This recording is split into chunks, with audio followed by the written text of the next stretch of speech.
प्यारे बच्चों, एक नया चैप्टर और नया दिन और एक नया टीचर और नई क्वेश्चंस की सीरीज़ आपके सामने है। चैप्टर का नाम है वर्क पावर एनर्जी। मैंने इसका लेक्चर बाखूबी और अच्छे से मुर्शद एक्सप्लेन कर दिया है। पहले लेक्चर देख लें। अगर आप लेक्चर देख लेते हैं तो आपको थोड़ा नहीं बहुत कुछ समझ में आ जाता है, और जब बहुत कुछ समझ में आ जाता है तो फिर उसको इम्प्लीमेंट करना आपके लिए काफ़ी हद तक आसान हो जाता है। तो आपको मैंने चैप्टर पढ़ा दिया, इम्प्लीमेंट करो, अच्छे से इम्प्लीमेंट करो। सारे क्वेश्चंस मैं कराने जा रहा हूँ, आप इसमें इम्प्लीमेंट करते चले जाओ मेरे साथ। सबसे पहला क्वेश्चन आता है कि एक बैटरी है, वो जला रही है किसी बल्ब को। बैटरी से आपने बल्ब जला दिया, ठीक है, कोई दिक्कत नहीं। तो आपसे कह रहा कि बताओ किस तरह की एनर्जी किस तरह की एनर्जी में कन्वर्ट हो रही है।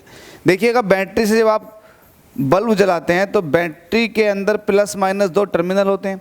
तो बैटरी के पास केमिकल एनर्जी होती है, केमिकल रिएक्शंस हो रही होती हैं। आपको केमिकल रिएक्शंस की वजह से एक इलेक्ट्रिकल एनर्जी में कन्वर्ट हो जाती है। ये केमिकल एनर्जी बैटरी के थ्रू इलेक्ट्रिकल एनर्जी में कन्वर्ट हो गई, और इस इलेक्ट्रिकल एनर्जी से आपने बल्ब को जला दिया। जब बल्ब जलेगा तो एक तरह से लाइट एनर्जी मिलेगी।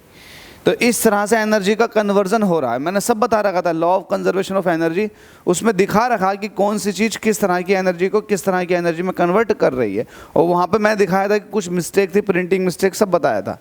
तो एक तरह की केमिकल एनर्जी किस में कन्वर्ट हो रही है, देन इलेक्ट्रिकल में। तो देखो कौन सा है, लाइट एनर्जी बनती है सबसे पहले। नहीं भाई, जब आप बल्ब जलाओगे तो केमिकल एनर्जी तो आएगी ना इलेक्ट्रिकल एनर्जी में, तो लाइट एनर्जी गलत हो जाएगा।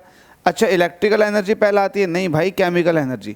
तो केमिकल एनर्जी का लाइट एनर्जी में, नहीं भाई केमिकल एनर्जी जो है इलेक्ट्रिकल एनर्जी में, देन लाइट एनर्जी।